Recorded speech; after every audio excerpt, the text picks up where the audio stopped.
Everyone, welcome to Study Cube. आज हम लोग इस वीडियो में बिहार फ्लड्स के बारे में जानेंगे। देखिए, बिहार फ्लड्स हर साल बिहार में फ्लड्स आते हैं और इस साल कुछ ज़्यादा इंटेंस बिहार का फ्लड है। तो देखेंगे इस वीडियो में कि क्यों आते हैं बिहार में फ्लड्स, उसके रीजंस क्या क्या है, उसके फैक्टर्स क्या है, और उसके सॉल्यूशंस क्या हो सकते हैं और गवर्नमेंट क्या कर रही है, वो सब देखेंगे। ये एग्ज़ाम जैसे बीपीएससी और यूपीपीएससी, यूपीएससी और अन्य गवर्नमेंट एग्ज़ाम्स के लिए बहुत इंपॉर्टेंट हो जाता है मेंस पॉइंट ऑफ व्यू से। तो चलिए शुरू करते हैं वीडियो, लेकिन उससे पहले इस चैनल को सब्सक्राइब करें और लाइक करें। अगर आपको पसंद आता है वीडियो तो शेयर ज़रूर करें। चलिए, my name is Ashish Arya and you can follow me on Instagram with the same name.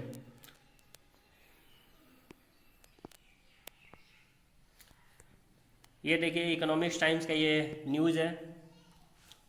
Bihar flood situation worsen 54% approx lakh people across the 14 district. देखिए, बिहार फ्लड्स, ये देखिए इकोनॉमिक्स टाइम्स का ये आर्टिकल है जिसमें से बताया गया है 54 लाख पीपल 14 डिस्ट्रिक्ट में इफेक्ट हुए हैं इसकी वजह से। The flood situation worsen 54 lakh people across 14 district. अब ये सब कौन डिस्ट्रिक्ट हैं? जो नॉर्थ बिहार के डिस्ट्रिक्ट हैं, जैसे दरभंगा हो गया, सीतामढ़ी, सहरसा, सुपौल, अररिया और चंपारण, ईस्ट चंपारण, वेस्ट चंपारण जो है, इन सब एरिया में सबसे ज़्यादा बाढ़ की तबाही देखने को मिलता है। और बिहार में इसीलिए कोसी को सोरो ऑफ बिहार बोलते हैं, कोसी नदी को सोरो ऑफ बिहार बोलते हैं। ये एग्ज़ाम में बहुत सारे प्रीलिम्स में क्वेश्चन पूछे गए हैं, तो सोरो ऑफ बिहार याद रखिएगा कौन है? कोसी नदी। ये क्या होता है, इसमें बहुत सारे डिपॉजिट, सैंड्स की डिपॉजिट, कंकड़ पत्थर अपने साथ लेकर आती है, जिसकी वजह से जो इसके चैनल हैं वो सब इन सब चीज़ों से भर जाते हैं और उसके पानी के जो स्तर है वो ऊपर चले जाता है। लेवल ऊपर होने की वजह से वो चारों दिशा में फैलने लग जाती है, ये चारों दिशा में फैलने लग जाती है, जिसकी वजह से इसका जो प्रभाव क्षेत्र है वो बढ़ जाता है। ओके,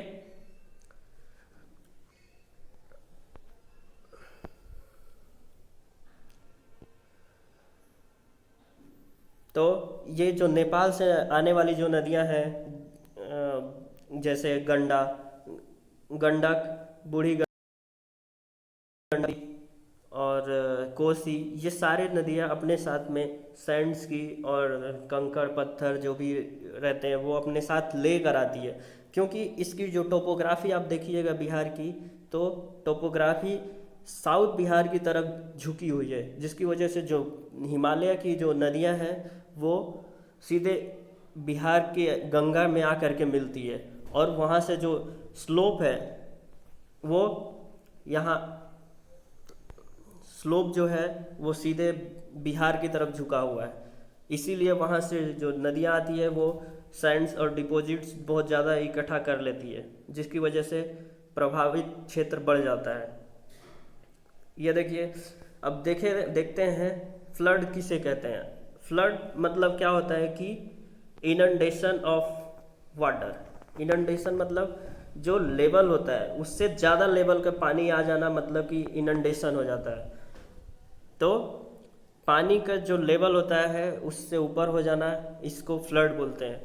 फ्लड के अब यहाँ देखिए, topography of Bihar is marked by several river system originating from Himalayan mountain. Himalayan mountain से जो नदियाँ आती है और जो टोपोग्राफी है बिहार का, वो उसके अकॉर्डिंग है कि पूरा प्रभावित क्षेत्र, पूरा जो नदियों का जो बहाव क्षेत्र है वो बढ़ जाता है। This river carry high sediments along with them, दस इंक्रीज फ्लड प्लेन। तो फ्लड प्लेन रीजन यही है इंक्रीज होने का, कि उनके डिपॉजिट्स उनकी नदियों में बैठ जाते हैं।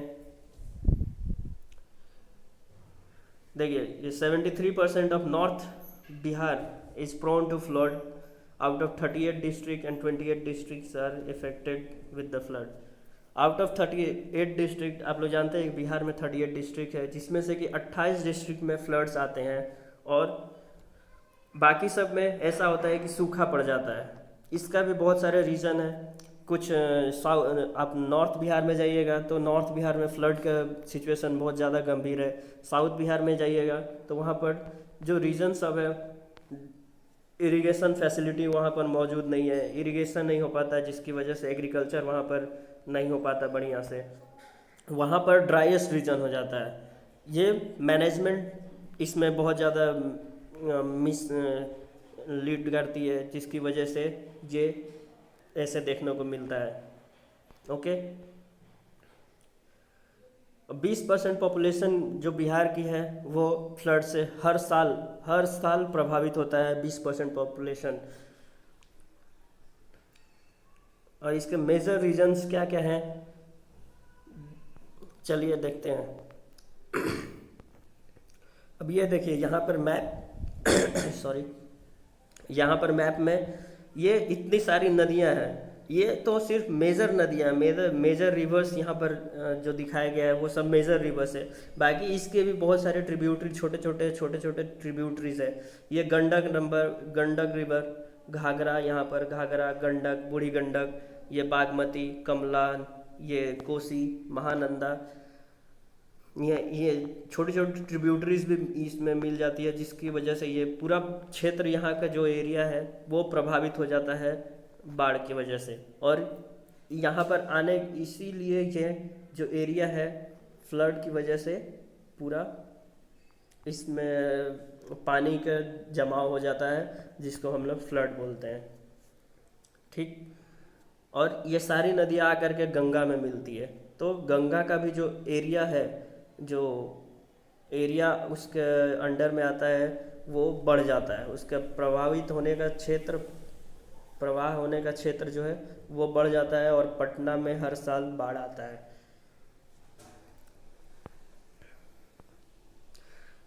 इसका मेन रीजंस क्या है, देखिए अभी आप लोग ग्लोबल वार्मिंग के चलते सब जानते हैं कि टेम्परेचर बहुत ज़्यादा राइज हो रहा है। अब इस टेम्परेचर राइज होने की वजह से क्या होता है कि जो वाटर साइकिल है, जो इवेपोरेशन का जो साइकिल होता है वो बहुत तेज़ी से हो रहा है, और इसीलिए वाटर साइकिल इंटेंसिफाई हो जाता है और इवेपोरेशन बढ़ जाता है, जिसकी वजह से बहुत ज़्यादा स्ट्रॉम्स, थंडर स्ट्रॉम्स और आंधी तूफान आने लग जाते हैं। और क्लाउड्स का जो पैटर्न है वो बहुत, हम लोगों ने हाल फिलहाल में देखा है, बहुत ज़्यादा बदल रहा है, जिसकी वजह से जो इंटेंसिटी है, कहीं कहीं जगह पर इंटेंसिटी इतनी हाई हो गई है रेनफॉल की कि वहाँ कंटिन्यूअस 24 आवर्स 48 आवर्स तक बारिश होते रहती है। और कहीं कहीं इसी स्कैटरिंग पैटर्न्स की वजह से कहीं कहीं ड्राइएस्ट रीजन बन जाता है, जैसे कि साउथ बिहार में होता है।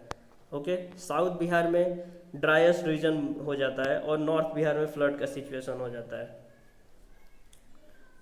एक और फैक्टर है इसमें। अब फैक्टर्स सब देखते हैं, factors related to Bihar floods. अब फैक्टर्स क्या क्या है, किसकी वजह से होता है, रीज़न क्या है। देखिए, एक तो टोपोग्राफी, जैसा कि मैंने बताया, टोपोग्राफी शिवालिक से जो नदियाँ आती है, बिहार की जो टोपोग्राफी है वो थोड़ा सा झुकाव है इसकी तरफ, नीचे की तरफ, जिसकी वजह से बहुत सारे सेडिमेंट्स को इकट्ठा करके नदियाँ लेकर आती है, और भर जाने की वजह से उसका जो डिपॉजिट्स है वो भर जाता है, डिपॉजिट की वजह से, और वो प्रवाह क्षेत्र उसका बढ़ जाता है। ओके, देखिए अभी न्यू एक हुआ है कंस्ट्रक्शन ऑफ सिटीज़। हम लोग बहुत सारे स्मार्ट सिटीज़ बना रहे हैं, सिटीज़ बन रही है, इंफ्रास्ट्रक्चर, रोड, बिल्डिंग एक्सेट्रा जो बन रहे हैं, उन क्या होता है कि सीमेंटेड हो जाता है सारी चीज़ें, जिसकी वजह से जो पानी का नीचे जाना होता है, पर्कुलेशन ऑफ वाटर, वो कम हो जाता है। जो पानी नीचे जाता है, मिट्टियों के अंदर नीचे जाकर पर्कुलेट होता है ग्राउंड वाटर में, वो कम हो जाता है सीमेंट होने की वजह से। और अर्बनाइजेशन जो होता है, जो जिसकी वजह सीमेंटेड होने की वजह से ये infiltration of water, rain water जो होता है वो बंद हो जाता है। और ड्रेनेज सिस्टम इतना पुअर ड्रेनेज सिस्टम होने की वजह से इसके जो यूटिलाइजेशन नहीं हो पाता है, चैनल शिफ्ट होता है ये रीजन। और आप लोग शहरों में देखते होंगे नालाज, ड्रेनेज सिस्टम जो सारे चौक्ड हो जाते हैं, बंद हो जाते हैं कचरे और इन सब की वजह से, और म्यूनिसपैलिटी वहाँ के मिस मैनेजमेंट की वजह से ये सब चीज़ें होती है। और in proper management of reverse dam ये बहुत इंपॉर्टेंट हो जाता है, क्योंकि कोसी बैराज जो है, कोसी बैराज नेपाल में, नेपाल और इंडिया के बॉर्डर पर यह कोसी बैराज प्रेजेंट है, जो कि नेपाल के द्वारा मैनेज किया जाता है ये डैम को, ये बैराज को। और ये बैराज, जब इसके बैराज के 56 गेट्स हैं, ओके 56 गेट्स हैं, वो सडनली खोल देने की वजह से वो पानी का पूरा बहाव नीचे की तरफ होता है बिहार में, और फ्लड का सिचुएशन हो जाता है। इसीलिए ये सबको मैनेजमेंट करना प्रॉपरली ये बहुत ज़रूरी हो गया है। अब इसके देखते हैं सॉल्यूशंस क्या क्या हो सकते हैं। आप सब जानते हैं सॉल्यूशन इसके बहुत सिंपल हैं। एफॉरेस्टेशन जो शिवालिक का जो रीजन है, हम लोग वहाँ पर अगर बहुत सारे पेड़ पौधे लगाएं तो जो सॉइल की कैपेसिटी है, सॉइल की जो बिल्डिंग ब्लॉक बन के खड़े रहते हैं वहाँ पर, वो वाटर को होल्ड करके रखेंगे अपने तरफ। इसीलिए एफॉरेस्टेशन बहुत ज़रूरी हो गया है। मैनेजमेंट, कोसी रिवर का जो डैम है वहाँ पर देखिए, ये कोसी रिवर जो बैराज है ना, वहाँ पर डैम्स एंड रिजर्वायर, ये कोसी बैराज और डैम्स में बहुत अंतर हो जाता है, क्योंकि बैराज में इतना सारा रिजर्वायर नहीं होता है, डैम्स नहीं होते हैं, पॉन्ड्स नहीं होते हैं, ताकि आगे के इलेक्ट्रिसिटी जनरेट नहीं हो पाता है, और जो इरिगेशन फैसिलिटीज़ है वो सब प्रोवाइड नहीं। अगर वहाँ पर हम लोग डैम बना दें तो बहुत ज़्यादा अच्छा रिसोर्स हो जाएगा एक तरफ से इलेक्ट्रिसिटी के लिए और इरिगेशन के लिए।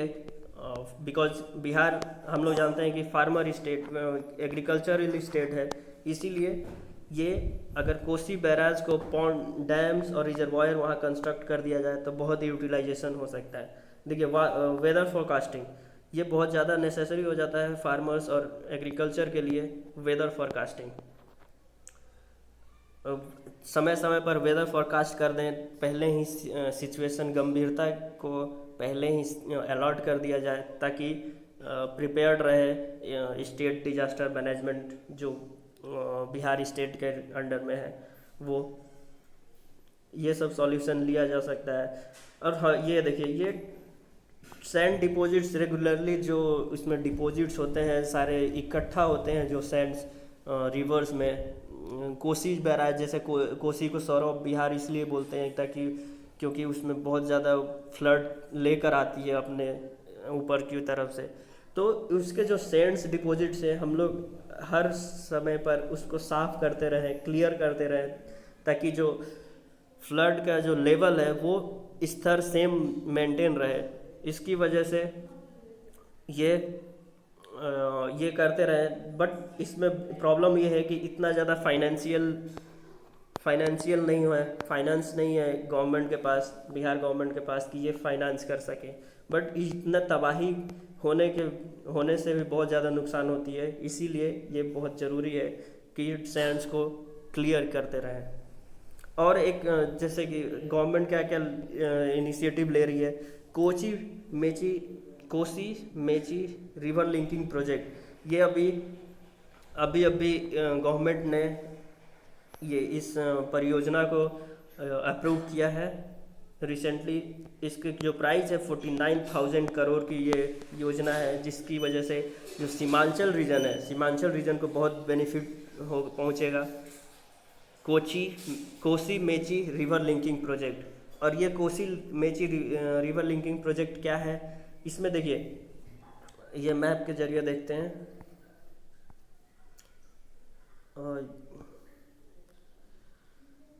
यहाँ पर देखिए, ये एक रिवर है महानंदा और यहाँ पर एक रिवर है कोसी।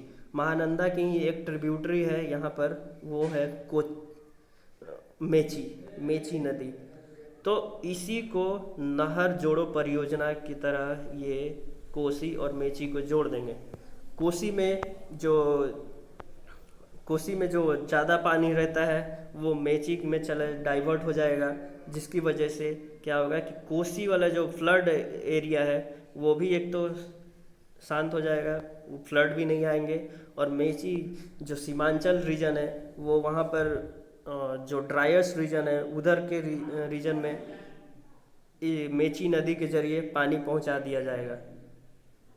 ओके, तो इससे दो बेनिफिट हो जाएंगे, क्योंकि एक तो फ्लड का मैनेजमेंट हो जाएगा और एक जो इधर ईस्टर्न साइड में, ईस्टर्न बिहार में सीमांचल रीजन है उनको पानी एग्रीकल्चर के लिए मिल जाएगा।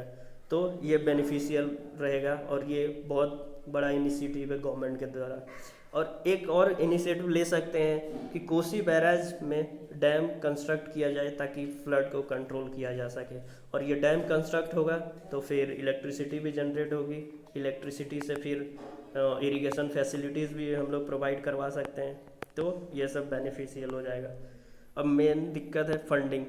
इसके लिए तो फंडिंग हो रहा है, ये प्रोजेक्ट अप्रूव हो चुका है और ये अगर हो जाए तो बहुत ज़्यादा बेनिफिशियल रहेगा। चलिए इसी के साथ ये वीडियो समाप्त करते हैं। आप लोग को अगर अच्छा लगा होगा तो वीडियो को लाइक करें, सब्सक्राइब करें चैनल को।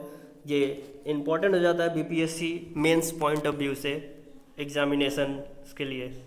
तो चलिए आज के लिए बस इतना ही। Thank you, have a nice day.